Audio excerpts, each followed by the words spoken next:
Good morning, everyone. Maybe people online can help me do a sound check. How's the sound?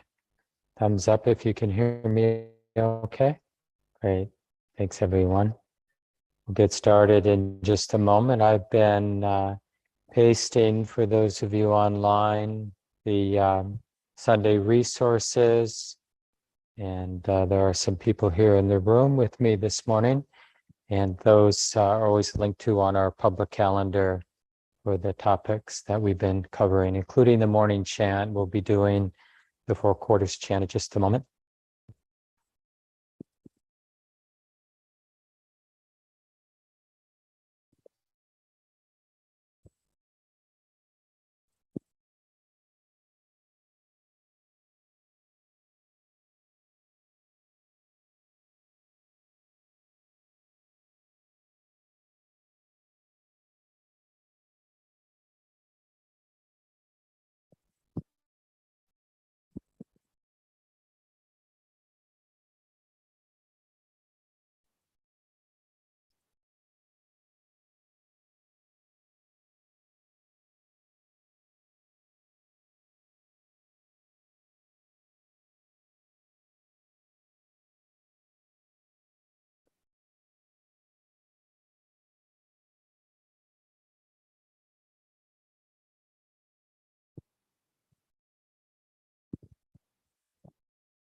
So let's go ahead and begin.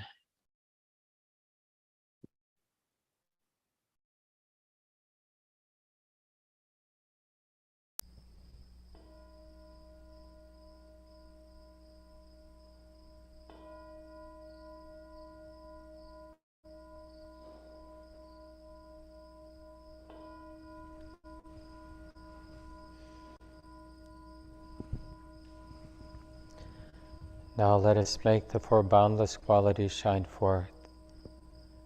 I will abide, pervading one quarter, with a mind imbued with loving kindness.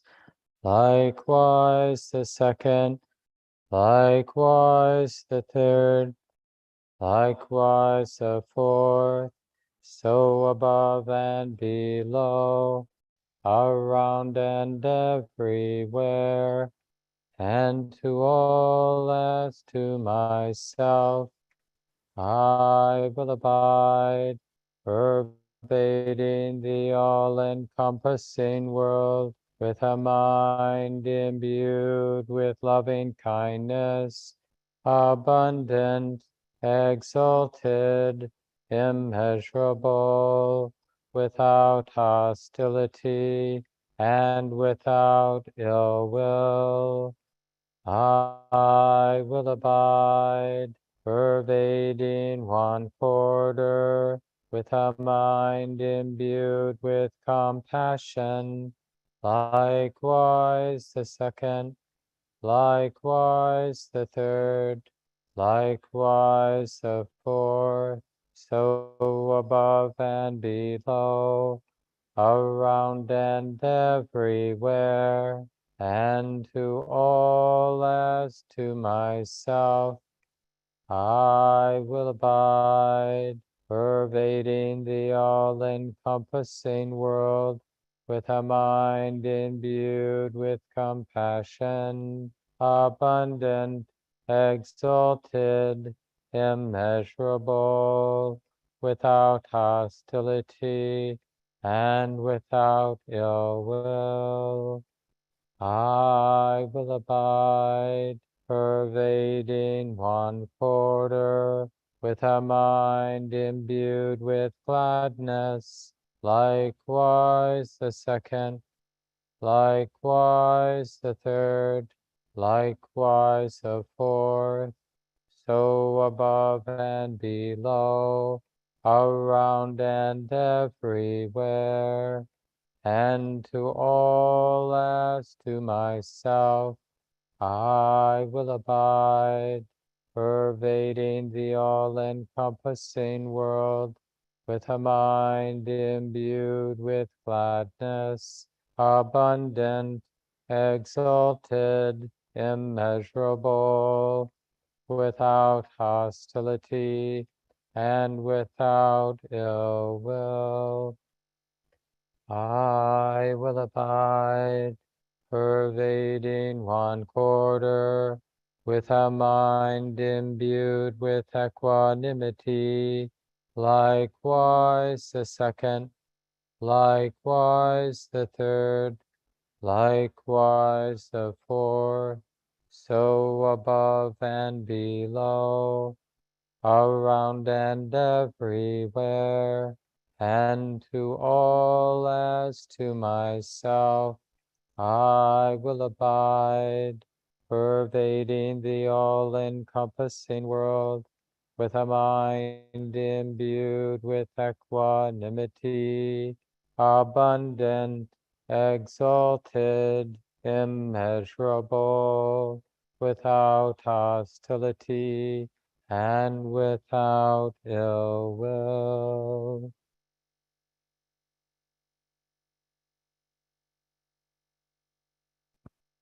So we'll settle in to a comfortable posture. Of course, never perfect. We just do the best we can. Feeling at home, maybe taking a couple longer, deeper breaths that help to settle in.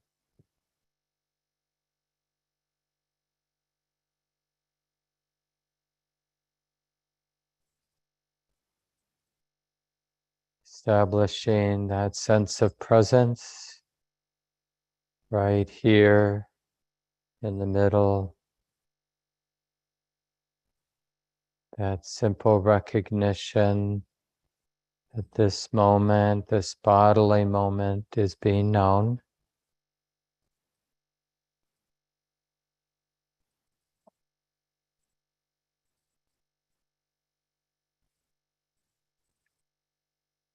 And really, no matter the particulars of the moment that's being felt and being known, notice that it feels right, it feels appropriate, it feels good to be connected with the way it is. A coming home to the reality, this lived, embodied reality. Here, now, that straightforward knowing that it's like this now.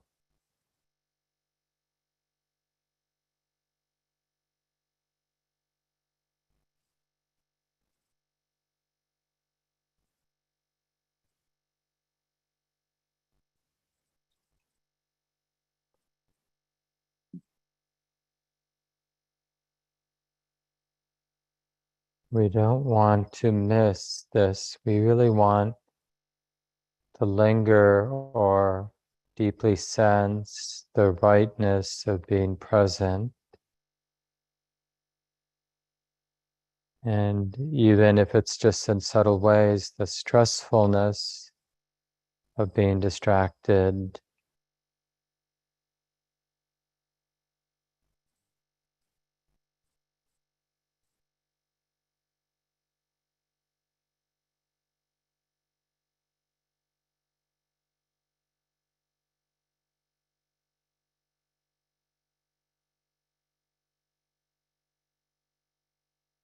And as many times during our sitting time as we need to, let's reestablish this appreciation, this valuing of being present, this simple recognition that the present moment is being felt, being known, that it's like this now. And again, sensing the rightness, the groundedness of that. even if what's being felt is unpleasant, but the being connected itself is wholesome.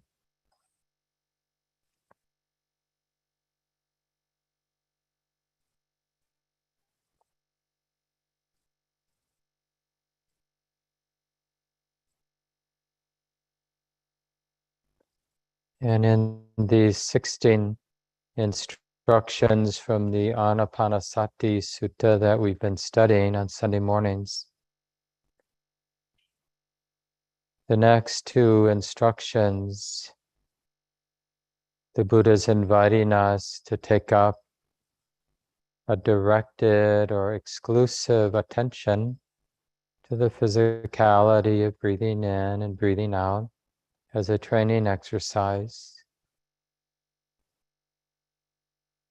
So to learn that we can let go of all the other experiences that are coming and going and bring a more exclusive interest to that ordinary process of breathing in and breathing out, and just to attend to the physicality of breathing in from the beginning to the end of that in-breath, and then the simple physicality of breathing out from the beginning until the end. We cultivate an unwavering and unbroken attentiveness to the physical, natural process of breathing in and out. And we learn with practice how to be intimate with this natural process without neurotically thinking we have to manage it or control it, judge it. We just let the body breathe in as it will, and allowing the body to breathe out, however that breathing process might be. We're just learning how to be intimate and letting it be. So let's begin that training and noticing the pleasure of bringing this relaxed and exclusive attention to something ordinary, which means that we're letting go of all the other phenomena that the attention might otherwise attend to. And that's a relief.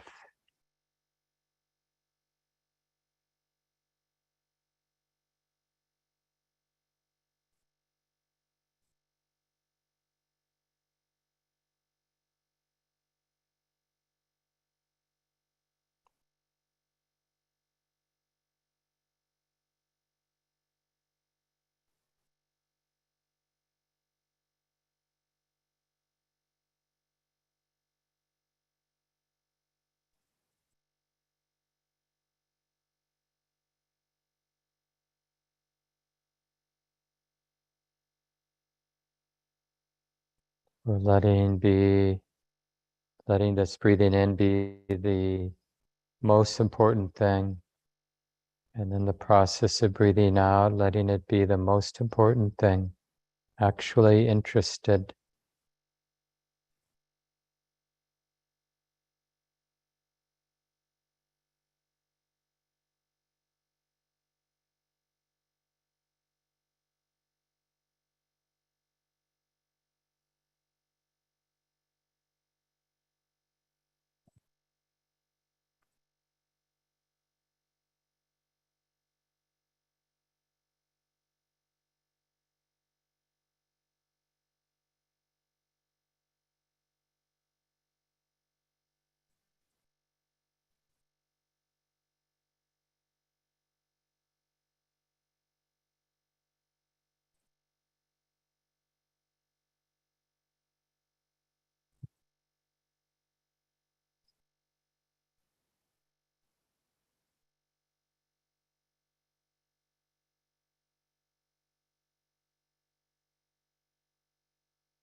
And we're bringing this beautiful, soft power of persistence.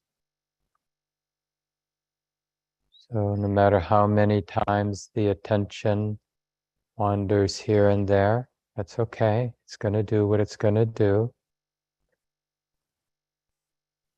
But we practice persisting and beginning again with that natural process of breathing in, bringing that exclusive interest, attention to the breathing in and the breathing out,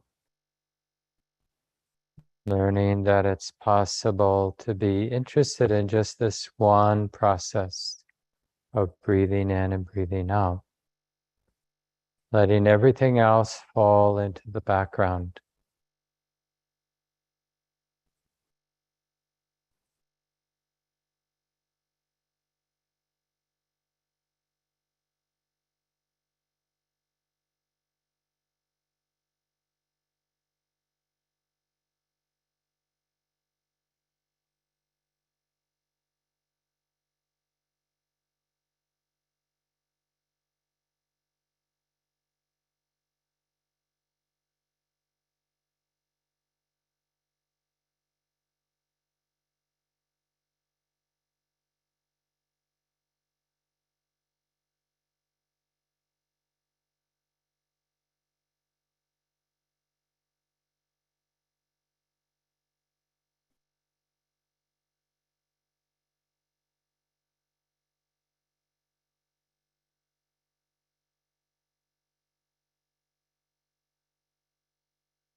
So the first skill the Buddha's asking us to cultivate is the capacity to leave everything else behind and simply bring our attention to only one thing.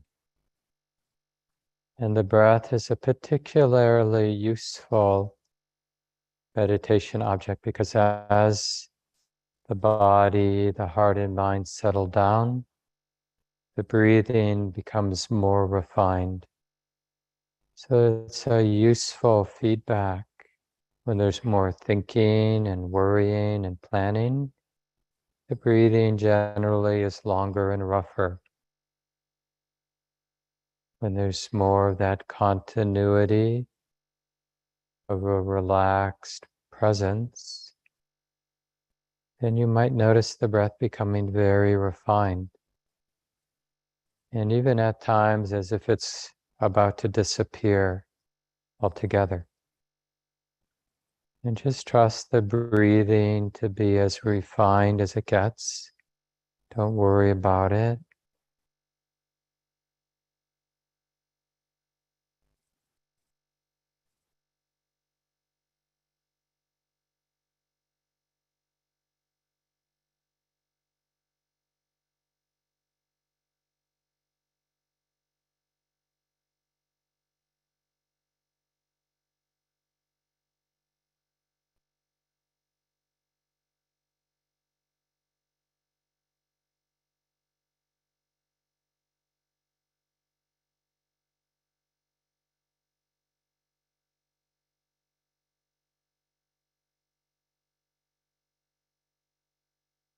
We're learning how to put down the world temporarily by bringing this full and relaxed and persisting attention to the breath coming in and going out, and more to the good feeling, the pleasure of this seclusion.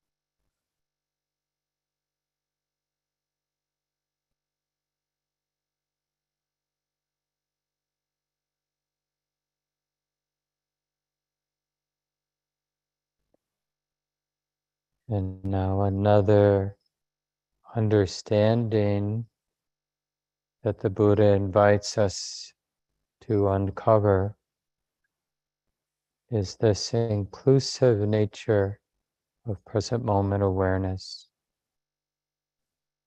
We're not really shifting much, we're just noticing as we feel the breath coming in that the experience of the whole body is right here, right now.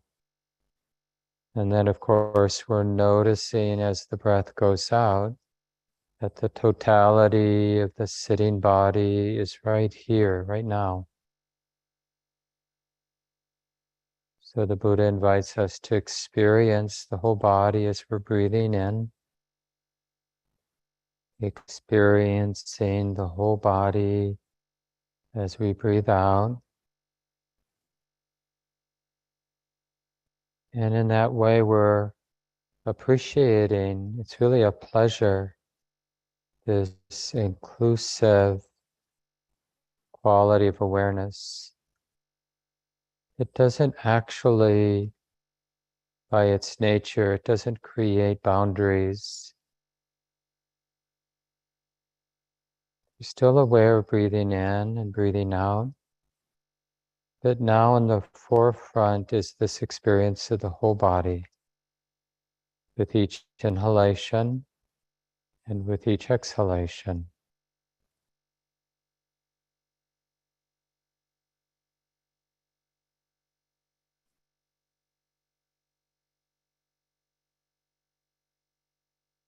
And we're not attending to the predominant sensation, maybe the knee hurts or something like that. Rather, we're interested in the totality of the body,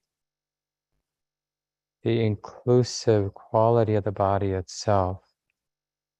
That's the anchor as we breathe in, each time as we breathe out.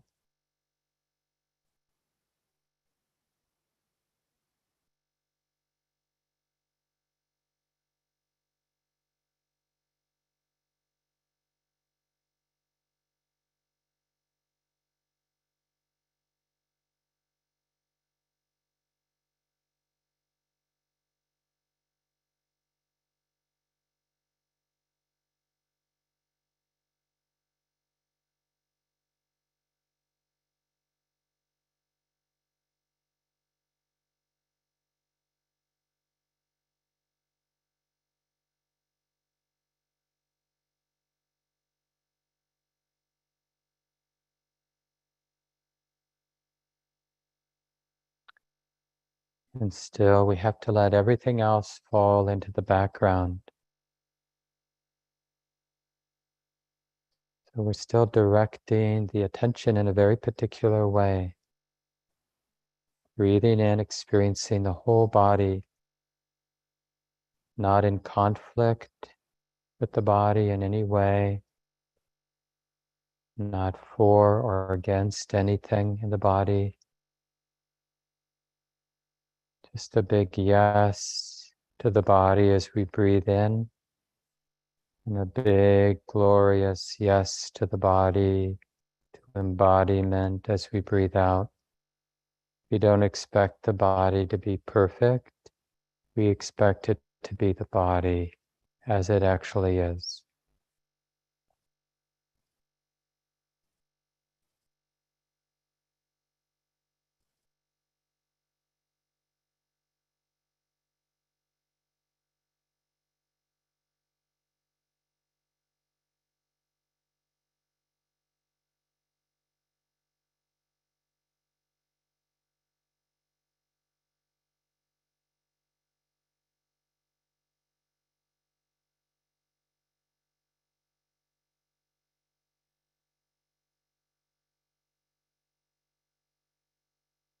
And again, really emphasizing the exclusiveness. Whole body is included. Subtle, gross.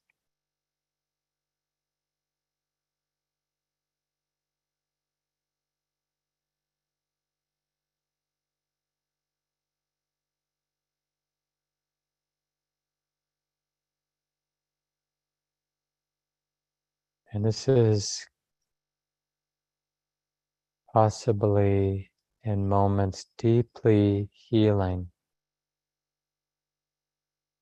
Healing the body-mind way of being together.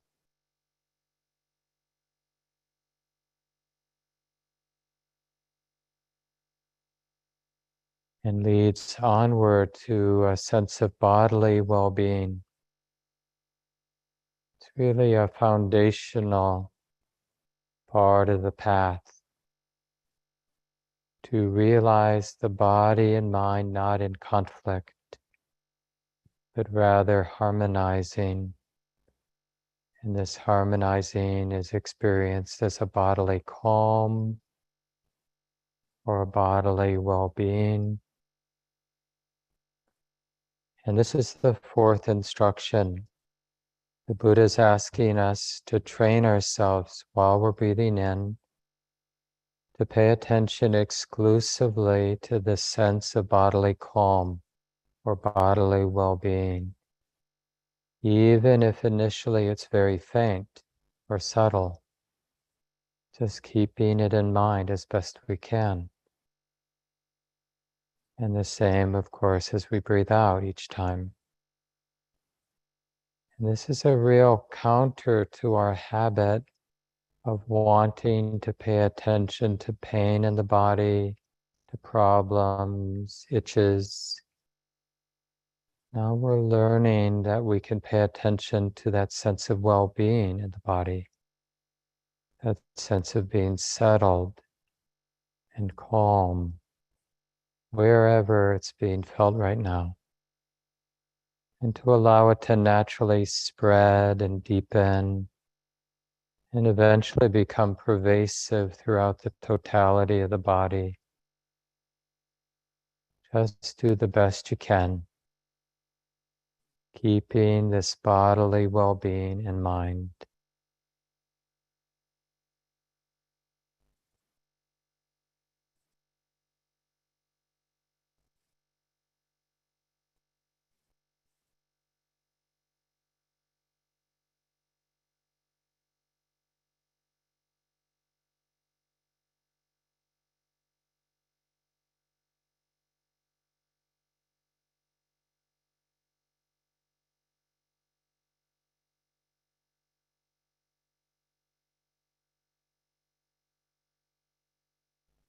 It's really important to be able to appreciate, maybe even enjoy this inner good feeling of bodily well-being and the ease of the body.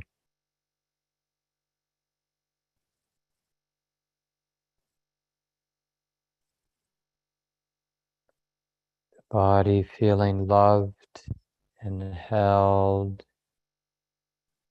by the steady, non-judging attention.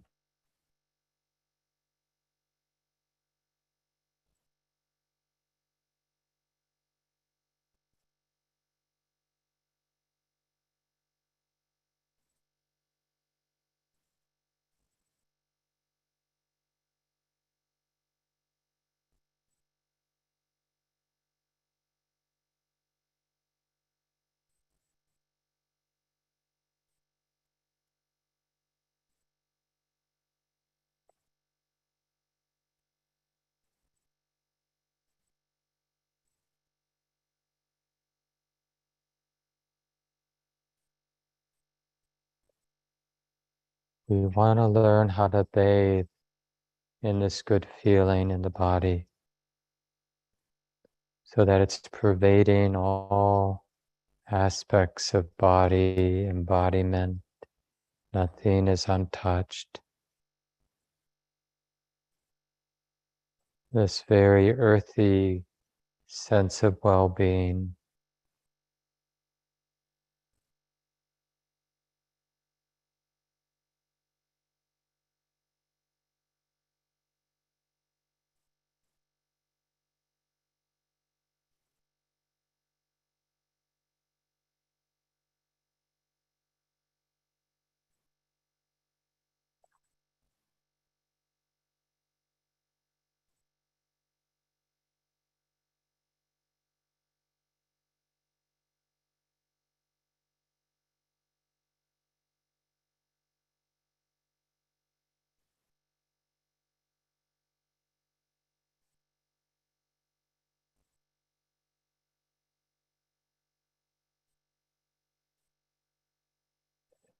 Noticing the sense of safety and this deeper sense, feeling really safe here in the body.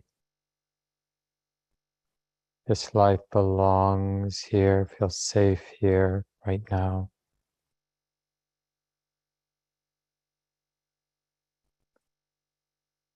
Body doesn't want to move, it's content to be.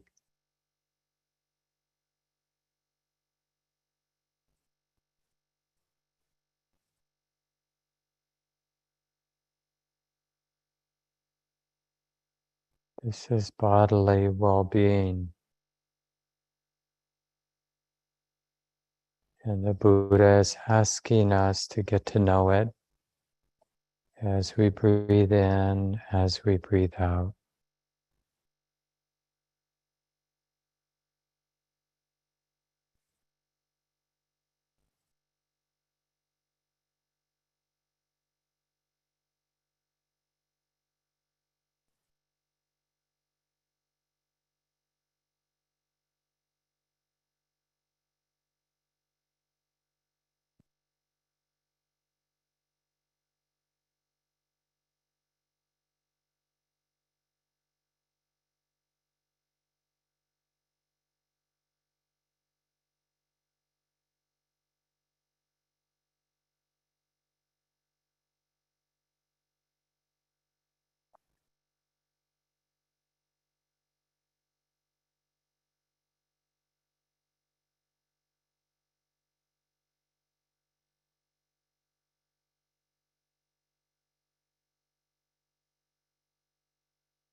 And for the last minute or so, allowing the eyes to open, soft gaze, body relatively still. And let's just wonder What might the day be like if I were to learn to remember and respect this bodily ease, this bodily well-being all day long?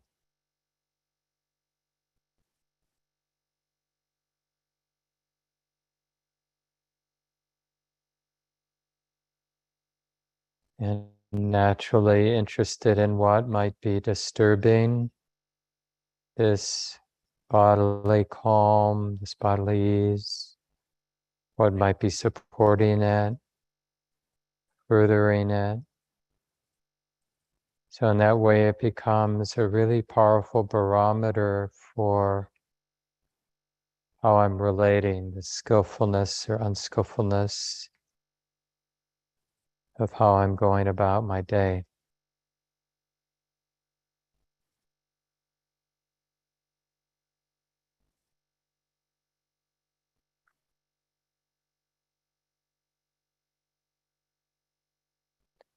And as we are, most of us, so more than we should be maybe aware of the many crises and injustices and crimes and unskillfulnesses in our families, in our world, communities. I wonder if all of that unskillfulness is simply being born out of our not having a really loving and healthy relationship with the body. You know, all the little and big ways we justify being disconnected, oblivious to the body. Maybe that's what leads to all the little and big ways that we act out greed and hate and ignorance in the world. And this can be something for us to explore these next few weeks. So when you feel ready, just begin to stretch as you need to, adjust your body. It's okay if you want to stand for a moment, whatever you need to do.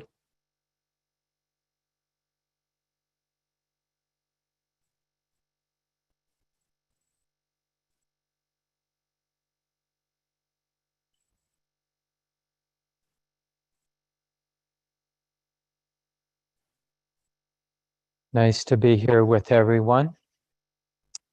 So most of you know me. I'm Mark Nunberg, one of the guiding teachers at Common Ground Meditation Center.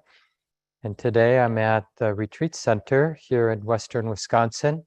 Shelley Graff and I are finishing up our annual Labor Day retreat. This year was 8 days. We began last Sunday and we're going to end tomorrow midday.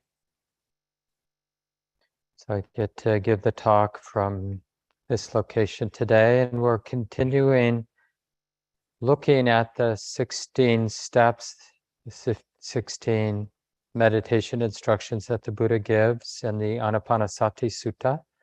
I began this series of talks maybe about a month ago, and all these talks are recorded and put on dharmaseed.org, wonderful website where you can listen to my talks and many other wonderful insight meditation teachers. And they're also all recorded and the videos are up on our YouTube channel. So just go to YouTube and search for Common Ground Meditation Center and you'll see all of our talks, including the Sunday morning talks there. And the instructions and some other supporting articles are posted in the chat. And for those of you who aren't seeing the chat, maybe you're on the YouTube live stream or you're here in person or listening later, but you can always find those documents on the website under our calendar. Just look for the Sunday morning weekly practice group and you'll see the link to the document with the supporting articles, including the 16 steps there that you can. It might be nice if you're going to follow along to print that up, just 2 pages. It'll help you in memorizing and understanding this whole map. And even though, by definition, we learn a map by kind of going through it linearly, step by step, but really the map comes online collectively in a unified way. It isn't something we go through step by step, even though when we're learning it, like we've been doing these last few weeks and will continue for a number of weeks, it is good to go through it in a systematic way.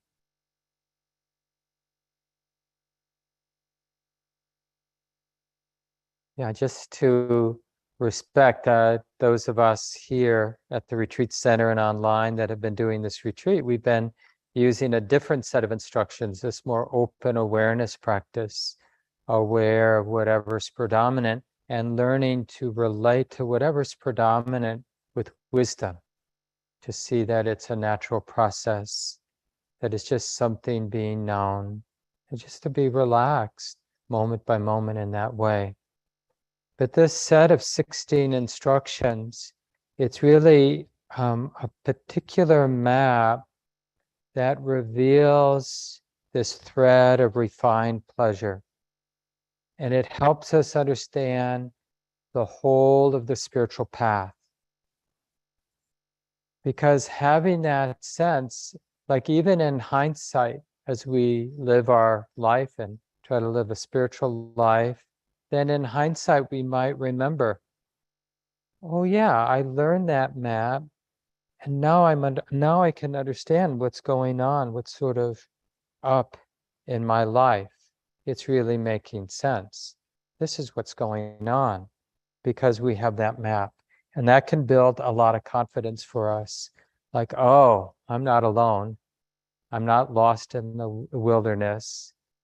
My practice is unfolding in this ancient, well-worn way.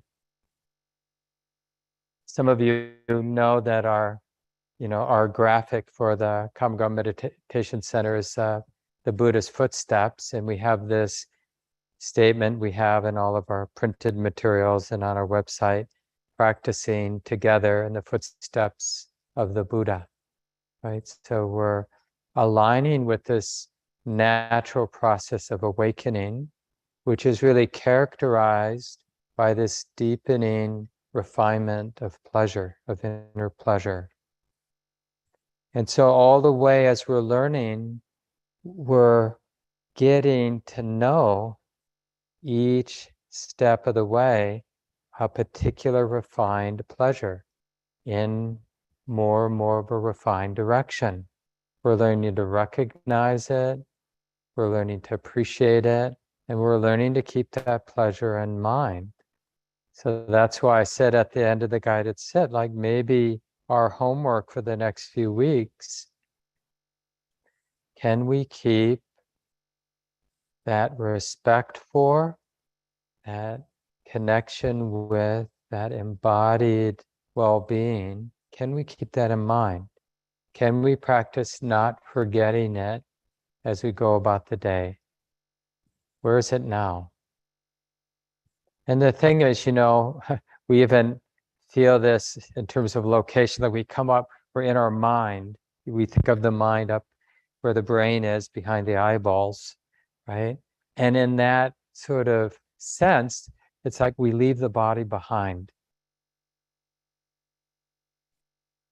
And the question is, the body is in a way a metaphor for the world, for our life.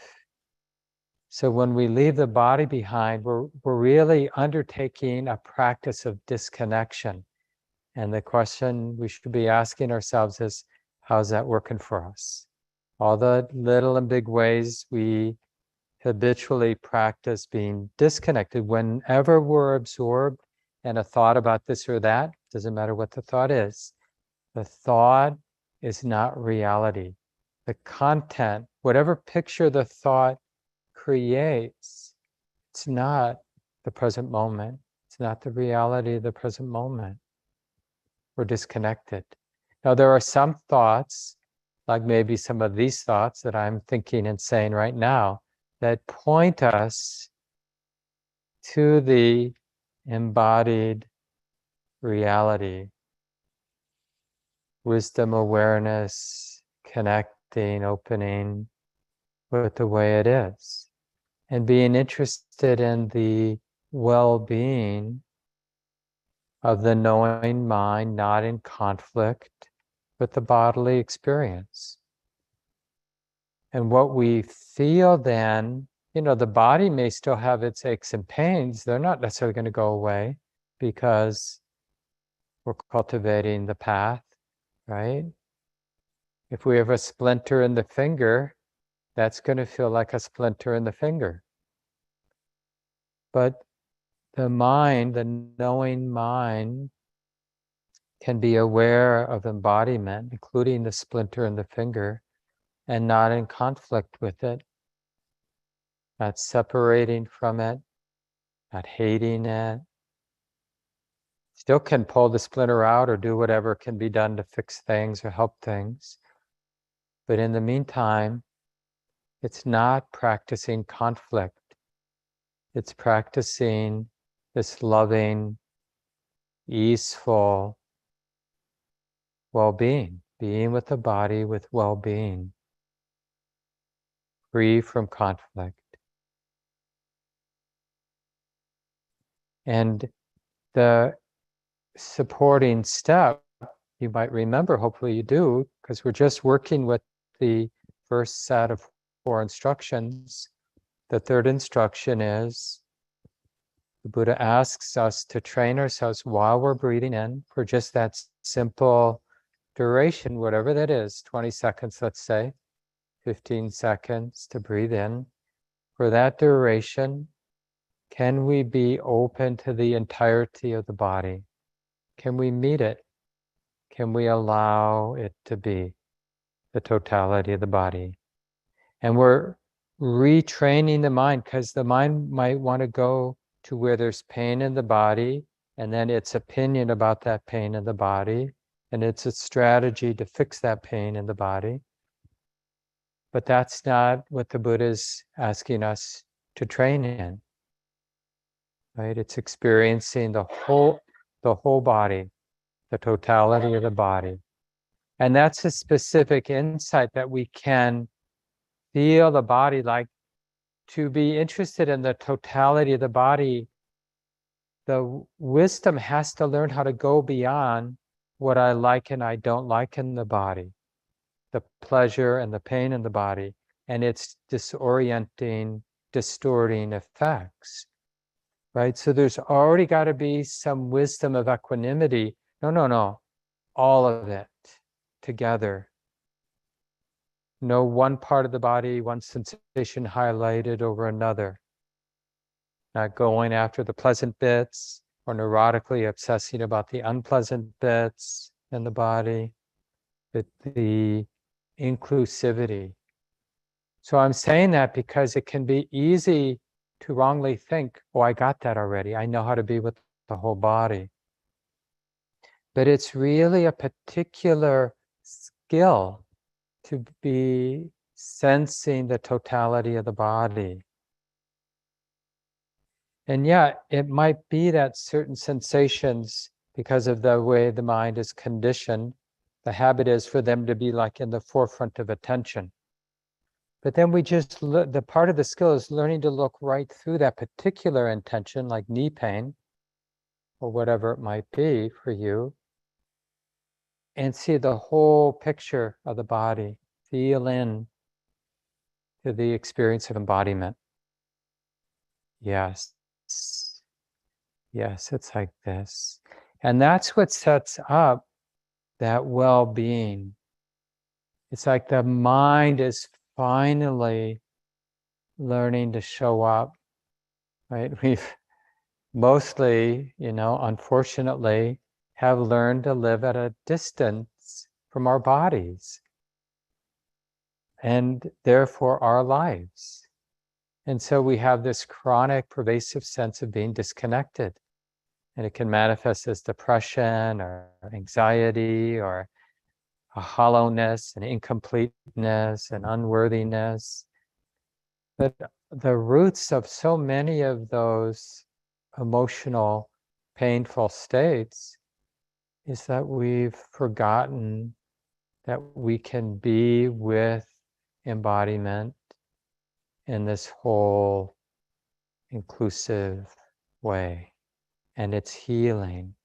It leads to a very real, not contrived sense of well-being. And the Buddha is really inviting us to learn how to bathe in that good feeling, to let that good feeling of bodily well-being, bodily calm, bodily tranquility, to let it have its effect on the heart and mind and body. And the effect is a sense of safety. And the sort of more obvious effect when it's strong is this body does not want to move. This body energetically isn't in need of anything else right now. There may still be this pain or that pain, but they've fallen into the background because the sense of well-being is really in the foreground. And remember, the well-being hasn't changed, literally changed the physical conditions of the body. It might still be cold or too hot or old, or you drank too much coffee or whatever the sort of more gross level of conditions, circumstances of the body, they're not necessarily going to have changed. But what's profoundly changed is the mind that's opening, knowing, being with the body, receiving the body, the sensitive heart, receiving the body. That way of relating is very wholesome, very pure, very healing, loving, tender, unwavering, persistent. It's as if the deepest wisdom in the heart is saying, right now, I'm not going to abandon you. I'm not going to forget you.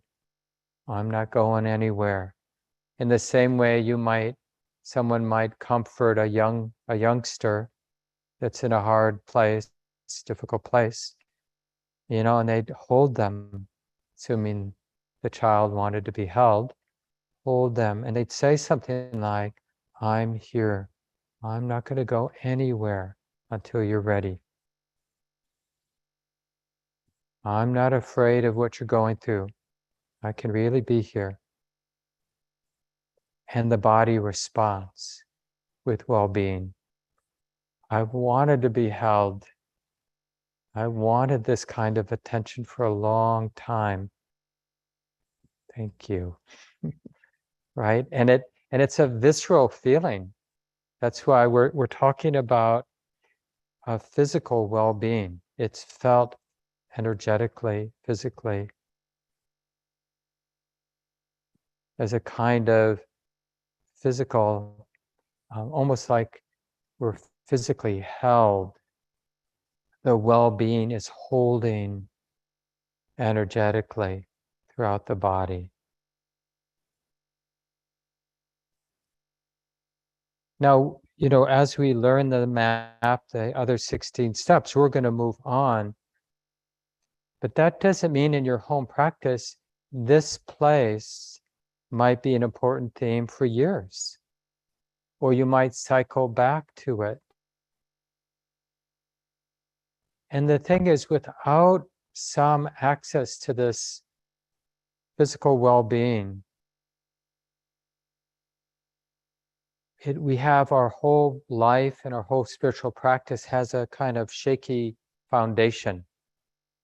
We might be in some exalted state, pristine stillness, deep sense of the ephemeral nature, the impersonal nature. But then some old earthy feeling will creep in and say, what about me? That there's a famous book in the whole world of healing trauma. Some of you maybe have read this book. It's quite as far as I know, respected. I've looked at it a little bit. I haven't read the whole thing. It's called The Body Keeps the Score. The Body Keeps the Score. And it's like, there's no way to become a vibrant, healthy, deeply wise, deeply engaged, helpful human being without getting interested in how the mind is relating to our body, this body, not the idea of the body, but the aliveness of the body. And that's really what the third and fourth instructions from the set of 16 instructions are all about. All the way through the path of awakening, through the whole spiritual life, it's awakening to this refined pleasure. And each pleasure that we awaken to supports a letting go. So what are we letting go to? When the more and more we're able to access, to feel into the pleasure of bodily tranquility, bodily well-being, we let go of thinking, wrongly thinking, that embodiment is a problem. You know, so much of our restlessness in life, moving, moving our body just literally, and moving where we live, and moving our jobs, and moving, changing relationships, and so much of our restlessness is not knowing how to uncover a sense of bodily well-being. Things get so clear, like what's important, what's not actually that important. It gets so clear when we have some of that bodily well-being. All of a sudden, things that used to seem important aren't important. Oh, maybe I don't need to do that thing. Maybe I don't need to become that person. Doesn't mean we stop caring about the world and suffering. It just means we get clear about what's really important and what's ultimately not that important.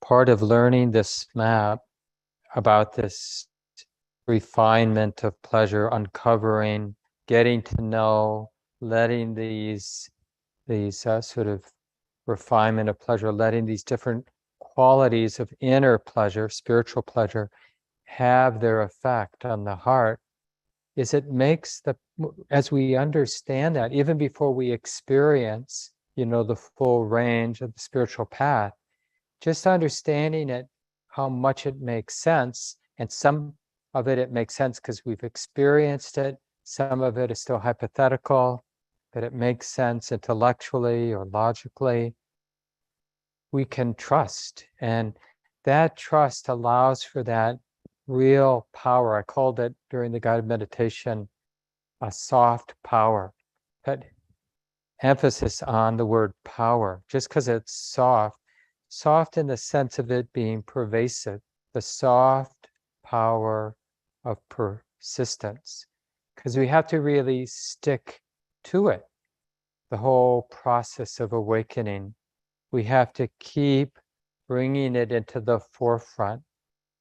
Sometimes when we're lucky, just the suffering in our lives, the difficulty in our lives will bring spiritual life into the forefront of our attention. But the real disadvantage of having relative comfort and relative privilege in our lives is that we can become forgetful, and we become content and satisfied with what is ultimately not worthy of contentment and satisfaction.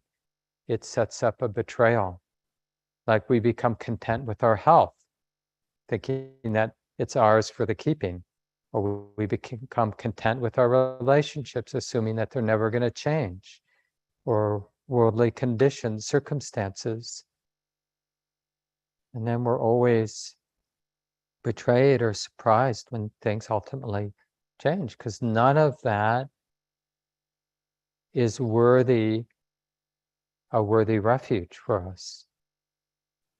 Doesn't mean we're dismissive of having a nice place to live or doing what we can to maintain our good health or establishing wholesome relationships. Clearly, those worldly pleasures are really useful, and we should be grateful for whatever we are able to kind of connect with in our lives. And our heart should break when we notice ourselves and others when we don't have those worldly pleasures. They're not available to us. We should try to support those people.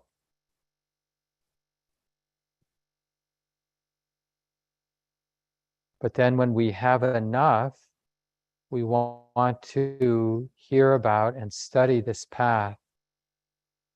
And the first part of the path that really deepens our confidence that there's a lot there to learn that I haven't learned is touching into this inner well-being and starting with this earthy well-being, this bodily well-being.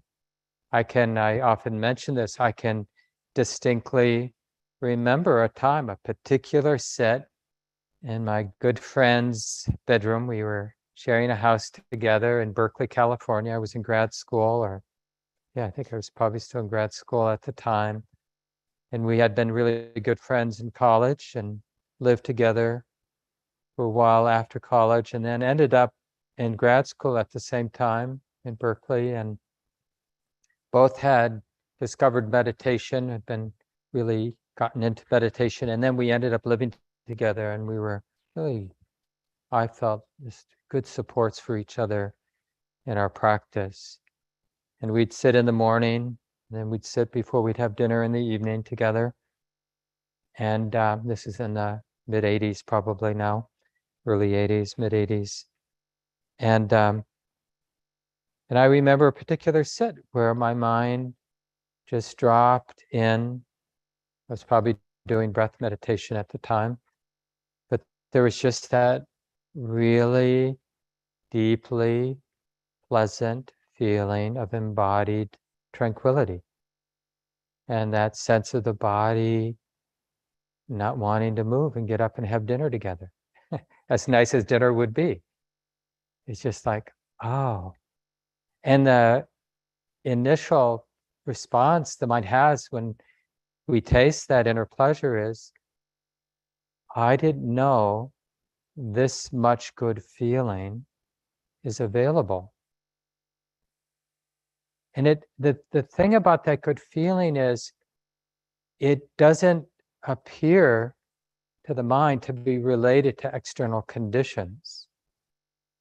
It's like when we're really in touch with that embodied well-being that spreads, pervades the whole body, the general sense is that it's just there for the taking. It's just a matter of the mind, body learning the way back, learning how to invite it back into the forefront of experience.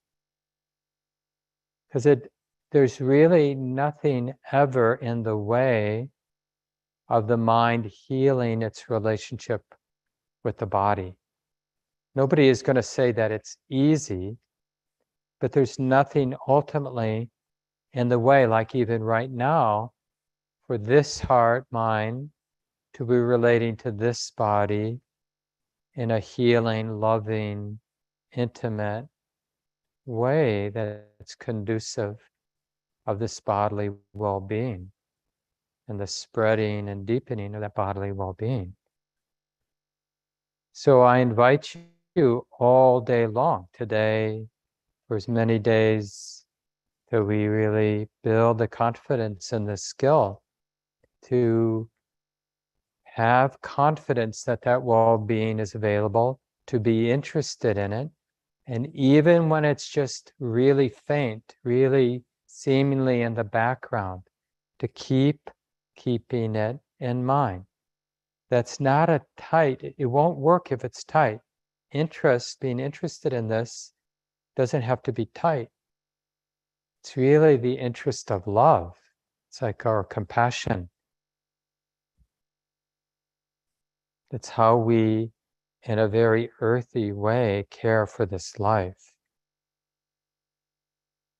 As if we were to say to ourselves, I don't know much, but I do know that I can be relating to this body in a healing, loving, kind, intimate, forgiving, pervasive way, a non-forgetful way.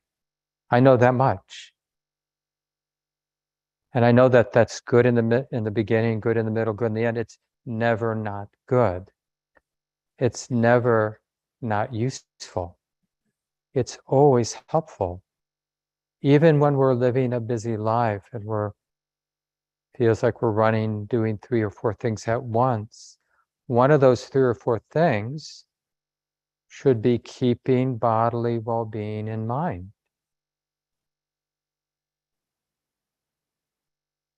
Right? It's like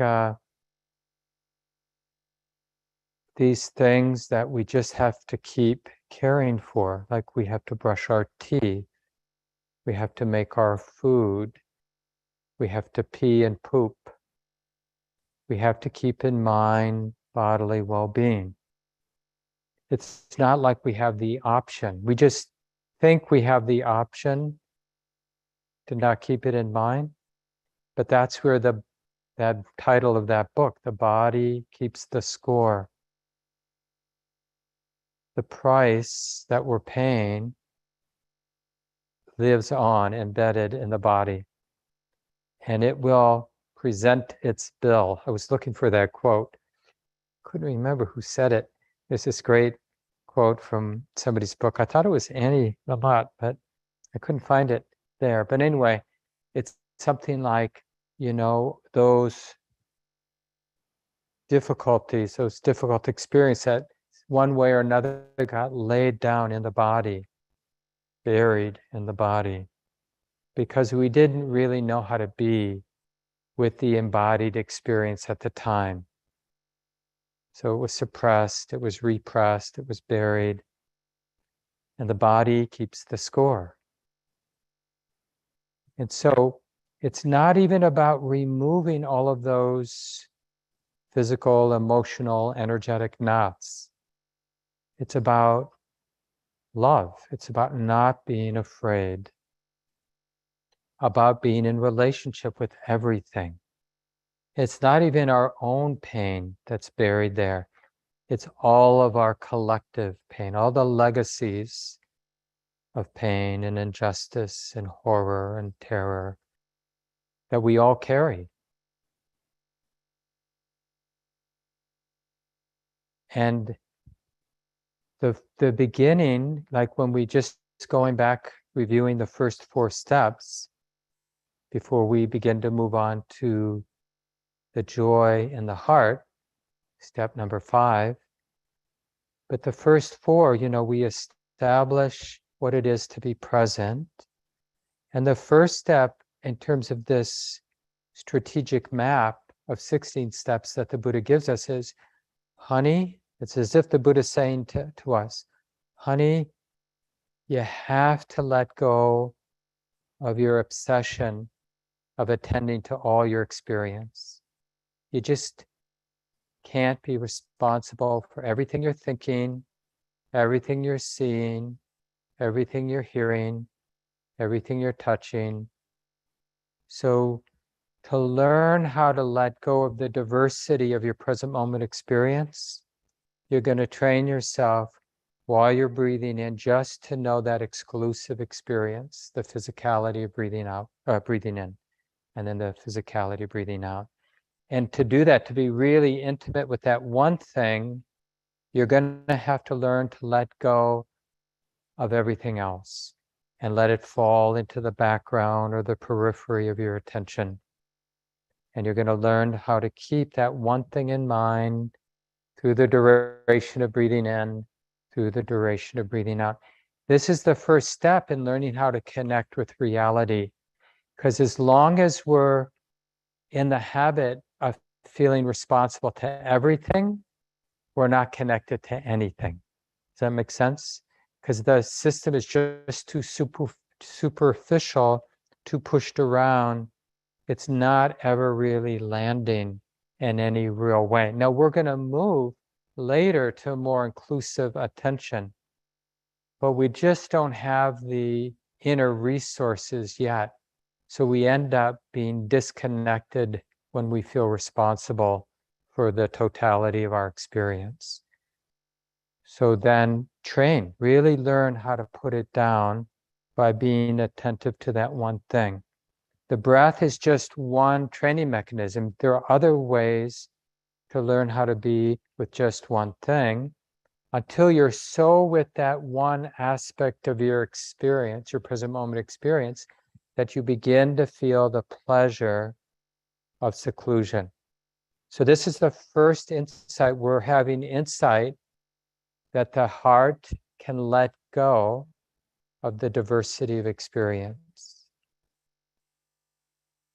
And we feel the fruit of that insight is we feel the pleasure of seclusion. That simplicity, that just this is being known, feels good. So it's more correct to say that what we're paying attention to there is breathing in plus integrated right in to the experience of breathing in is the pleasure of that simplicity. And then we're attending to the physicality of breathing out and the pleasure, the mental pleasure, heartfelt pleasure of that seclusion. Then the next pleasure is the pleasure of inclusivity, right? Where we're learning that right there with the breath is the whole body. So we're looking like the pleasure of not needing an exclusive attention on the breath. That's a little artificial. It's a really useful training, but it's a little artificial to say yes to this and not to anything else. So we let that expand, open up to more inclusive awareness, and we feel the pleasure of that opening up, that inclusiveness. It's a subtle pleasure because we've let go of the dependence on the exclusive attention to the meditation object of just the breath. And then we have the pleasure that I've been talking about of that embodied well-being. And that's the fourth instruction, and it completes this first set of 4 instructions. And the Buddha organizes the 16, which remember you can get in the document. He organizes the 16 in 4 sets of 4, called the tetrads.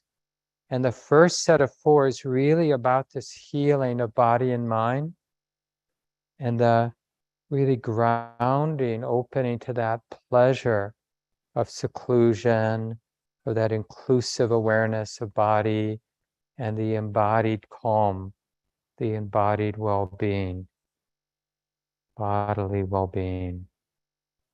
As we're breathing in and as we're breathing out. So I have a couple of announcements before those of you who want to stay. We have small group discussions, but before you leave, please stay for the announcements. So next Sunday, both in person at the City Center and online, we're having a potluck. And thanks to Lucy and Yan Kui, who are going to host the online potluck. That means you have to bring your own food, though. And that will be 12 noon to 2 for the people in person, maybe not quite as long for the online folks. And just a chance to meet folks online or in person at the City Center. I think Gabe Keller-Flores, one of our teachers, is going to be performing, and we'll have good food, potluck, dependent on you. We're looking for people to help provide childcare for that, so people can bring their children, both for the 10:30 teaching as well as the potluck time. And in general, we're looking for volunteers to help support the Sunday morning program. So you could reach out to Robin and the office if you're willing to help with that. I just want to mention that there's an introduction class that Mesky, Mabetzian, and I are going to be leading. It starts actually in 2 days. Tuesday, I think that must be the 6th, for 4 Tuesday evenings. Join in for that. And then a little later in the fall, there's going to be an introduction for our BIPOC community. So consider that as well. Stacy McClendon and Jen Racho and Mesky are going to be leading that. And that will be 6 Tuesdays beginning in October, 6 Tuesdays beginning October 4th. The Buddhist studies is starting in a week. We're studying, Shelley and I will be teaching on the 5 hindrances this fall. That begins Monday the 12th. And of course, other programs coming, including a retreat here at our retreat center, led by Niels Heyman, one of our longtime teachers, wonderful teacher. So please join in, and Gabe Keller-Flores will be assisting that retreat. I believe that's the 3rd weekend in September, a long weekend retreat. Shelley and I will lead a weekend retreat the 1st weekend in November, and Shelley and I will lead the annual year-end retreat between Christmas and New Year's, and then again over President's Weekend. And then usually when Fricky and Shelley Graff lead a retreat sometime in the spring, I don't know if they've set the date for that. So just keep those dates in mind, get out at our retreat center, and all of those retreats are also going to be offered on Zoom, except for Nils' retreat. Good, so I know Nancy's here to help for those of you online that would like to stay for small groups. I'll make Nancy